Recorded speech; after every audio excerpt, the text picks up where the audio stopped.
Hi everyone and welcome to another episode of In Bed With, and today we're really lucky to have Charlotte Reedtz here with us. I'm Aleksandra Olenska. From your home and your wardrobe to your mind and social life, I help you with your stylish next chapter to step into your best life, because I know you're ready to rock life again.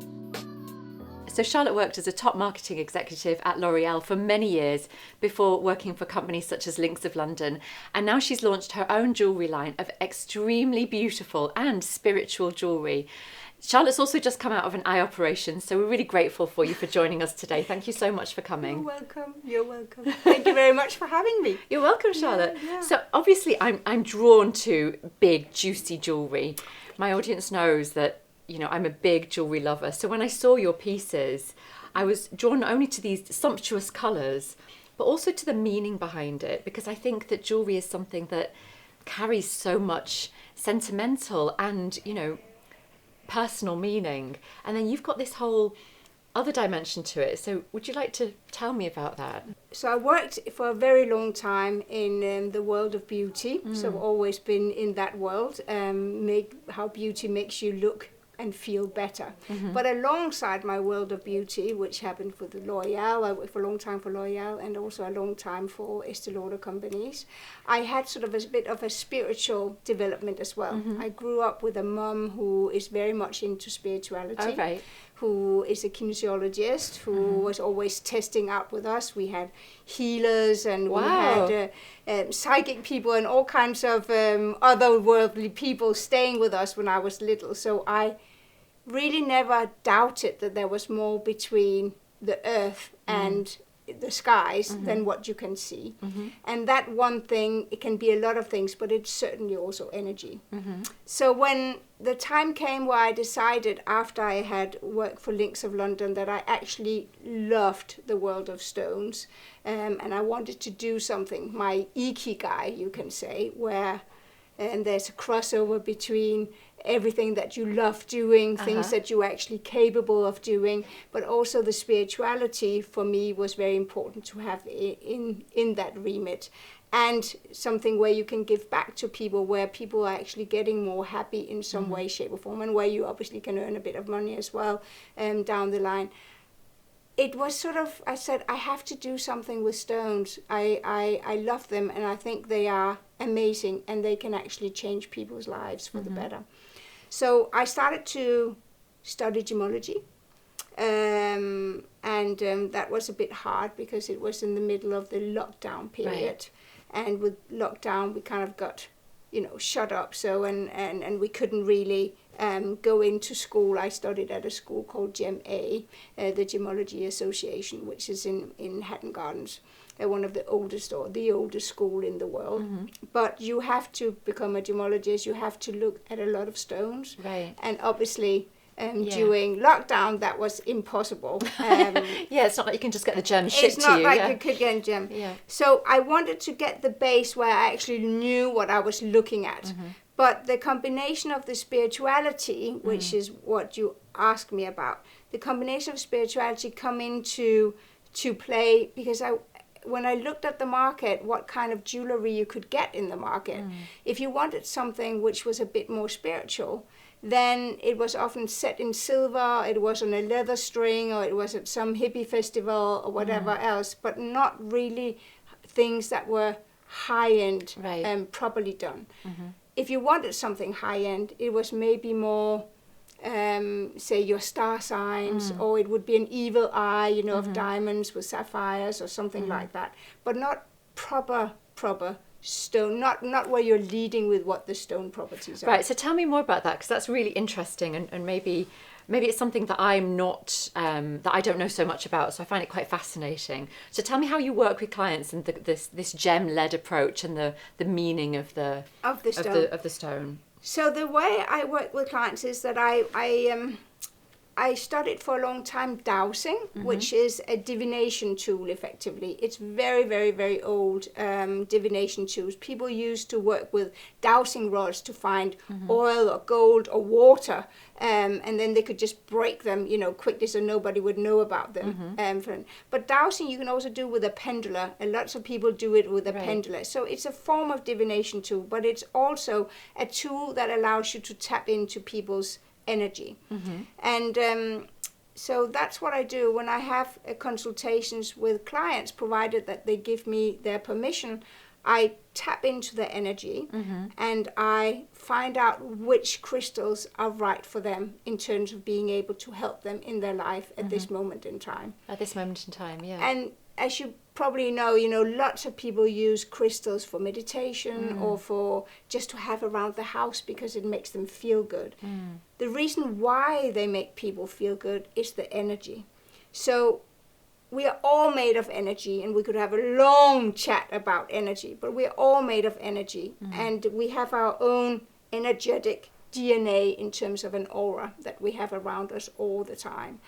And this aura, or this energy that we send out in terms of frequency, we resonate with a frequency, always get mixed up with people that are around us, with houses, with everything that happens around us. We control our own thoughts. Thoughts are energy that gets sent out.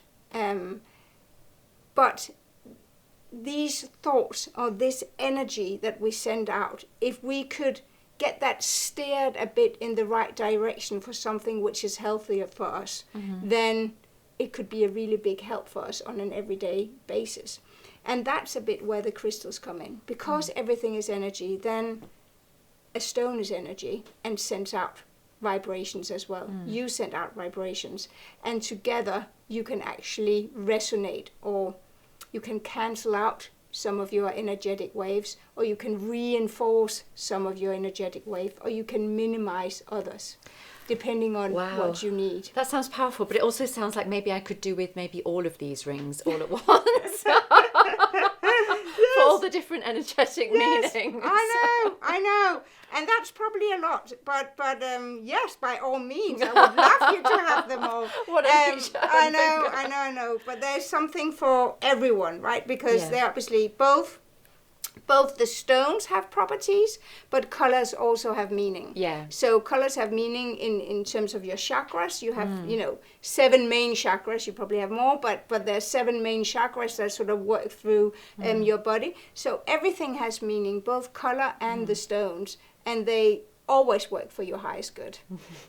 So the way I work with people is that I sit people down, and then I tap into the energy if they allow me. We find out which crystals are right for them at this moment in their life or at this time in their life. Might be that it comes up with that you should work on something from your past. It might be something, coming up for your future that you should work on. So we identify what it is, and then we decide what should it be set with. Should it be set with yellow gold? Should it be set with in white gold or red gold? And should it have diamonds around, which are reinforcer of the stone that you are set with? Should it have sapphires, emeralds, or whatever? And we make the ring. When then I receive the ring, I cleanse the ring energetically. I have huge goats in my house. I sound cleanse, and I use other cleansing methods. And then I do a meditation with the ring. And some people might not believe in this at all. But what happens is that the ring, the species of the keeper, the stone basically, will give me messages for the person who's going to wear it. Wow. And I write that down to people, and I give that to people. So if people are not very spiritual, they will, for them, what I'm giving them is just a story. But the thing is, stories and words also carry energy. So even if you get that message and you say, oh, she said to me that it's gonna enhance my creativity and make me feel, more creative. Enhance my creativity and also make me feel more full of energy or whatever it might be. Then by you telling yourself that manifests itself little by little in your body. I love that. And it just moves things along. Right. So I write the stories down to the people, and I give them also a card with the properties of the stones, and then you can carry that with you, and little by little it will manifest yourself, and you get a different outlook on things. I love that idea that even if you're not that spiritual, you know, because I can just enjoy these as aesthetic objects, frankly. Absolutely. You know, Yeah. look at this gorgeous, misty, cloudy colour. I mean, it's just delicious. Yeah. And look, they go with everything. You know, but even if you don't believe in that spiritual side, or even if Yeah. you're not that way inclined, actually, I love this idea that, you know, it's in our subconscious. You've placed that message in your subconscious. Whatever it might be, like you say, to be more creative or to feel more grounded or whatever it might be. Yeah. And that in itself is powerful. Yeah. I love that. I love that. Yeah. And also, I have to say, so Charlotte's been kind enough to dress me today with these beautiful star pieces. I love stars, and so I'm very happy to be wearing these pieces. And look at the attention to detail. I mean, even the clasp is a little star shape with a little rod through it. And I know that this has meaning for you as well, doesn't it? With the North Star. So I have 2 main lines and a third one very soon to come, which is exciting. You are actually wearing a piece from the third one, from the new one, which is not launched yet. It's like a rainbow bright. I love it. I know, it's very fun. I know, it's a little capsule collection of 6 rings. But to start with the line you are wearing, is called Guiding Star. Mm-hmm. So that is based on the principle, because gold and the one you're wearing is with diamonds, but it also comes with pink sapphires, blue sapphires, and with emeralds or any other color for a special bespoke quest. It's the idea that everywhere we go in life, there's always something bigger with us. We have guardian angels. I believe in that we have guardian angels. And you can ask your guardian angels for help. It's what people used to do in the sort of olden days when they were praying, you know. They were calling for help. And you can then call whatever you want the spiritual. I am not religious as such, so I don't mind whatever you call your spiritual beings, but it's the idea that you have guardian angels are here, and they're here to help you, but you got to ask for their help. So if you can imagine that stars, the idea that there's something bright shining over, and even when you're going through a very rough patch, there is something bigger that's with you. There is. I agree with you. Even if we don't believe in angels, that maybe I'm not so sure about. But I love this idea that yes, there is a universe. There is something bigger than us that the stars represent. Yeah. And I think when you're wearing something like that, what I would ideally like to happen is that every time you look at your necklace and you see the star, it's like a little internal smile. It just makes you smile and makes you feel good. Yeah, and I love that. That's the idea. So I want my jewellery to come with a bigger message than just being pretty. It should be incredibly well made, which it is. It is really heavy. It's full of gold. It is. It has I can high quality. vouch for that. It's like a little weightlifting. Yeah, it's high quality pieces. And the stars at the back. Isn't that And gorgeous? there are stars in the back. Yeah. So you can actually see the stars through Oh, you the can, stone, at the front. because some stones, the way the material, you like can honey. actually see through it, which is fantastic. So, but no matter what, the stars are there because they're for you. It's the idea that when you see them or you remember, it gives you an internal smile, and an internal smile is a thought. And as we just talked about earlier, thought is energy. And if you have a positive energy flow through your body, it's going to make you feel better.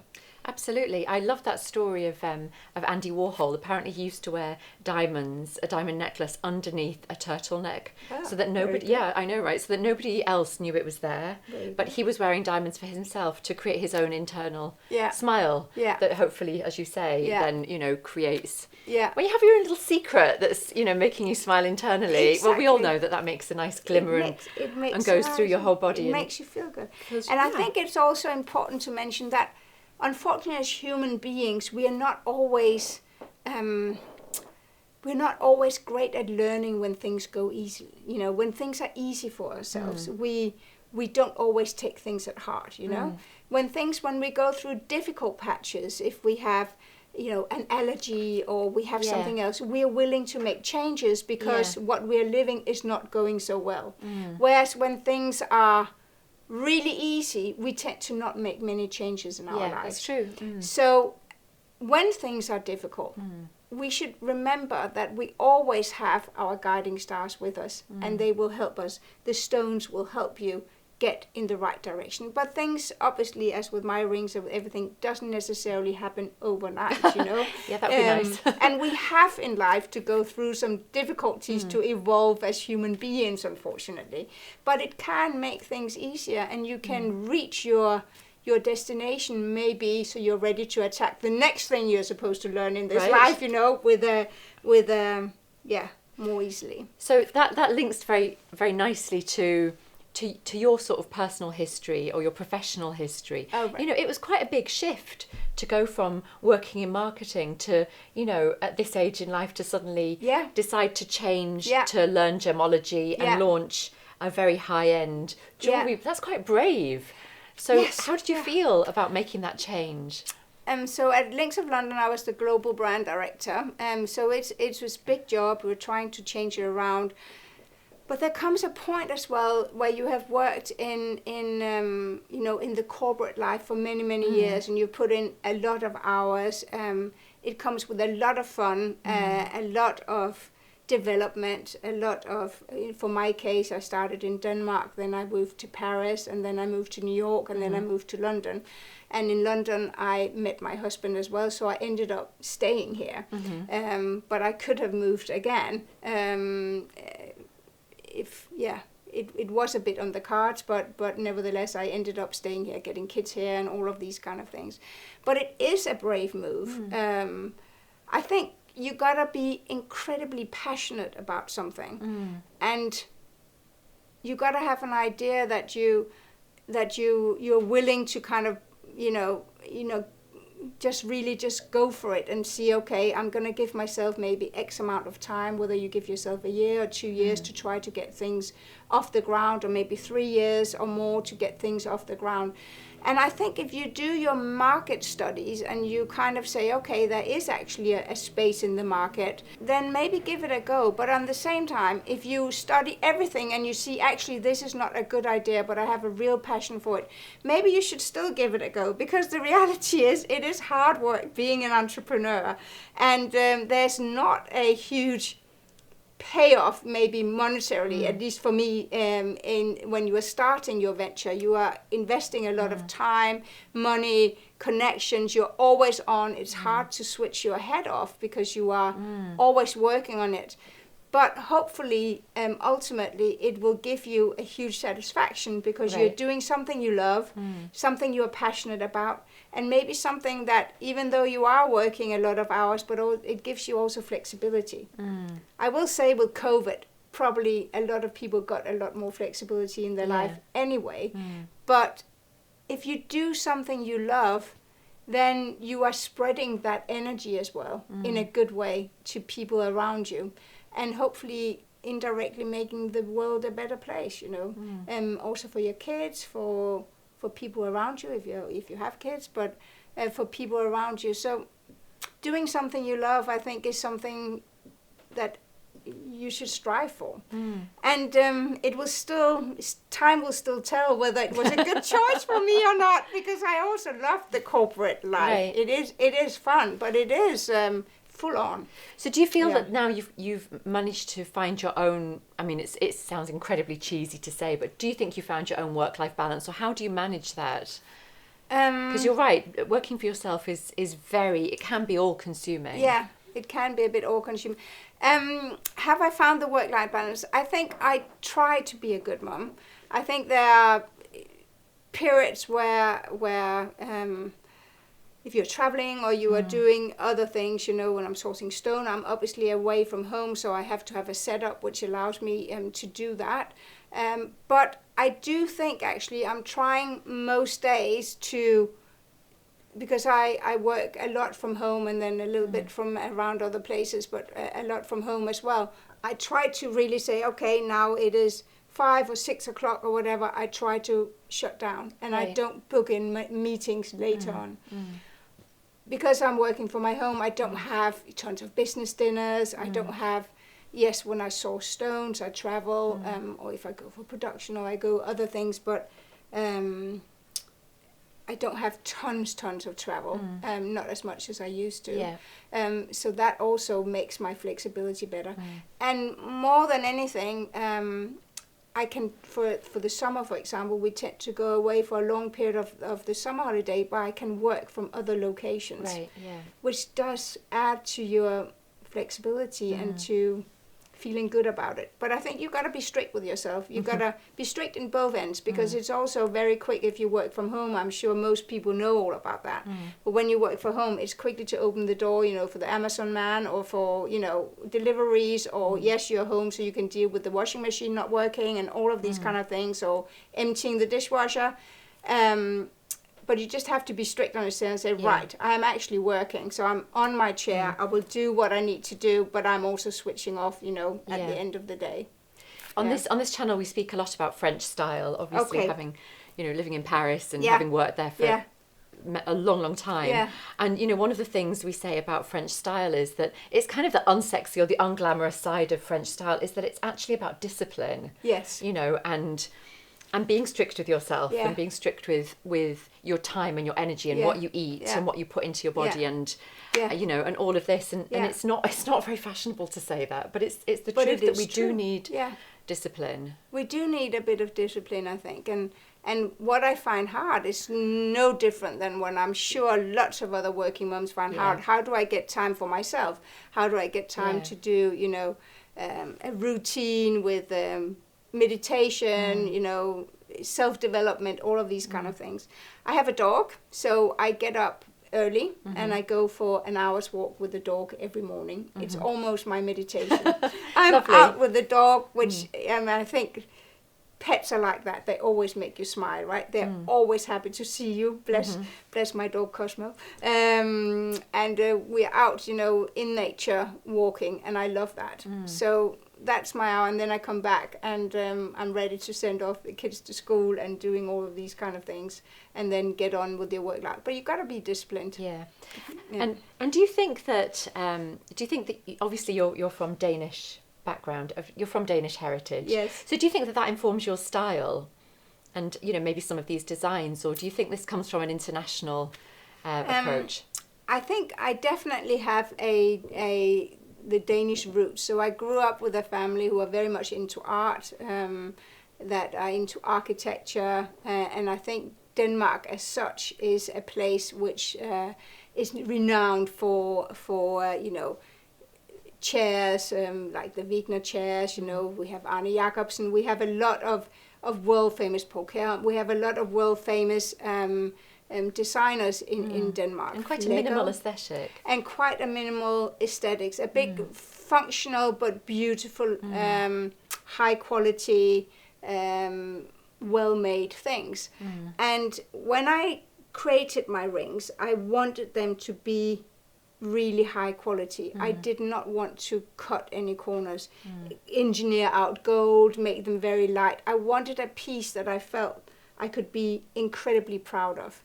A thing almost like the things you cannot really buy anymore, because people don't make them like that anymore. So they are really well made all the way through, completely polished on the inside. Nobody's maybe going to see the inside, but I'm going to know that the piece is a true quality piece. And I wanted my pieces to be not just with the stone properties cleansed and energetically gorgeous. From a quality perspective, I wanted it to be so that if you put it in a drawer and you find it again, let's say it has gone all the way to the back, and you find it again in 5 years or 10 years, that it's never going to go off fashion. Right, yeah. It's not going to be a fashion statement. It's going to be something that you can have with you, always. Yeah. And that is quite clean lines. I love this cushion shape. I've always loved a cushion shape. So that, and I have loved also to do this sugarloaf shape, which these capuchons are in. And so I do, some of them are very high, as you can see. This blue tourmaline is a very high. It's very hard to get this size of stones in this quality. Also, I have this absolutely gorgeous mint green Savorite, which is fantastic. Again, quite high.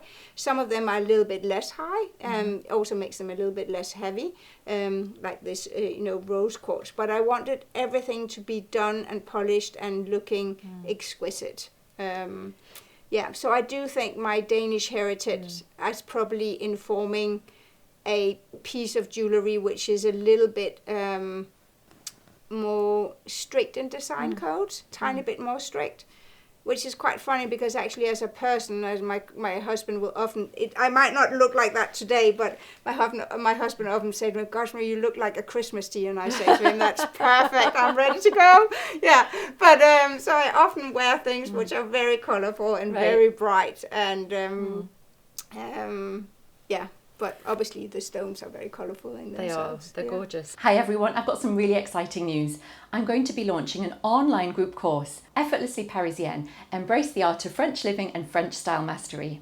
This is a totally new way to work together and master the art of effortless French style for your home, wardrobe and lifestyle so that you feel refreshed, renewed, full of vim and vigour and joie de vivre. There will be discussions, demonstrations and one-on-one advice in a small group of like-minded women. The course launches very soon, so drop me an Instagram message saying oui if you're interested, and in the meantime check out my Effortlessly Parisienne free guide below. See you soon! So I wanted to ask you, so you say you travel a lot for your corporate job and now you travel to source these beautiful gems. Yeah. And do you have any tips to share with the audience about travel packing or travel packing and also is there anything that you search for when you're traveling to bring back with you? Okay, so I absolutely love traveling. I think no travel, it would kill me, I need the inspiration. I completely adore markets, so local markets, and for example, first time I went to Argentina, I remember, to Buenos Aires. Yeah. I went to the local market and it was just, I was in heaven. There were so many things. But this goes back to before 2000, so the markets were still amazing, the things that you could find in the market. I remember coming home with hand luggage, which was crazy, with candelabras and glasses and everything else, that I bought in the local market. But when you travel, so I tend to travel quite light. I would, if it's for business, it's obviously slightly different in terms of what your suitcase looked like. But I always feel that when you make a humongous suitcase, you always come home and you haven't really worn half of it. That's so true. So I would say, investigate what the weather is going to be like. Bring the extra sweater or the rain parka or whatever it is. But really, even though you say, "Oh, I'm going on this travel," unless it's a fashion, statement holiday you're going on, I would just travel light. Bring what you need and make enough outfits that you can wear, but it can probably fit in a small suitcase. Then I would investigate if there are any great markets there. I always think that the markets, the local restaurants, are a good way of discovering a culture. I'm very much into nature. I've always loved nature. Love biology, love creepy crawlies. I know that's not what everybody likes, but I love all of that stuff. So I would investigate if there's something exciting to see, It could be that there's a botanical garden, it could be that there's something else, what kind of cultural offerings is there before you go somewhere. And the marché aux puces, I think you have lots of those in France, right? When I lived in really Paris, good flea I used to go markets, always to the flea markets and seeing those. And then sometimes when I go, because I also actually don't mind traveling alone. When I was younger, I used to travel a lot alone. You always bump into a lot of people, no matter where you go. But sometimes I have been seen to just jump on a local bus and you just see where the route is and you just see where it takes you. You get off and you check out somewhere and then you jump on again and then and then you see something else, which is also quite fun, provided you have the time. If you have if you're just there for a weekend, say you're going a weekend to Lisbon, then I would definitely research what to do before. So I knew these are the highlights I got to see, and then I have some time for normal discovery. But if you have more time, so when I went like a month to Brazil, for example, to Fernando de Noronha and to the Amazons and all of that time. You have time to do these kind of things, which are a bit more, you know, just discovering, letting go with the flow, go with the wind. Your skin is absolutely glowing, and I know you've just come out of hospital and you've not got any makeup on, and your skin is stunning. Would you mind sharing like your skincare routine? And maybe, I know you're not wearing any makeup, but do you have a favourite like thing that you always have in your handbag with you for your makeup? Thank you very much. That's a good compliment here on a grey day. So I used to work for many years for Clinique, and I do love the products of Clinique. They are fragrance free. So I use a combination of Clinique products, the DDML, which stands for Dramatically Different Moisturizing Lotion. Oh, I remember. Is this the yellow one? It's the yellow one. I remember that from when I was a teenager. I do love that. So I use that actually as my go-to moisturizers for every day. I also like Dr. Hauschka because they are natural products, and I love a little natural product. So I love the rose one that they have. It smells so good. The rose one is wonderful. So I tend to use those. Those are kind of my go-to products. I think I'm quite blessed with probably a nice skin genetically, but I wash my face when I'm in the shower like everybody else, and then I put on my day cream, and then I tend to not wear tons of makeup. Right now, because I had a little eye operation, I'm not wearing false eyelashes, but I do absolutely love my false eyelashes if I can get away with them, and that's kind of a little bit what I wear. My must-have item, which I managed to forget today. I'm so sorry. My mistake. You bought your jewellery, that's the important thing. But I got my thing. jewellery, that was the most important, is my lip gloss. I absolutely love a lip gloss. And again, I love the Clinique one, the moisturizing lip gloss that they have managed to discontinue. It's a disaster for me. Oh no. So I need to find another lip gloss which is equally gorgeous and beautiful, but I do love a little lip gloss which is not too sticky. Yes, it's hard to find a good one, isn't it? And the ones that don't dry your lips out. I know. Yeah. But lipstick in general, I kind of like. My husband is not so keen on too strong lips, but I love a little lip gloss. I think that is very nice. Yeah. So that's a little bit my not so exciting beauty routine, but. Well, I think your skin is sparkling like your beautiful jewellery. Thank you so much. That's very kind. Thank you. Thank you. So from walking your dog as a form of meditation to your beautiful jewellery, I've really enjoyed talking with you. Thank you so much, Charlotte, for coming on. And if you'd like to find out more about Charlotte's jewellery, I'll put the links in the description below, so do have a look. I have to say, what you can't see on the video is how good these things feel. They're just so smooth and delicious, like really like adult candy. Merci and thank you for watching. Au revoir, à la prochaine. Bye bye.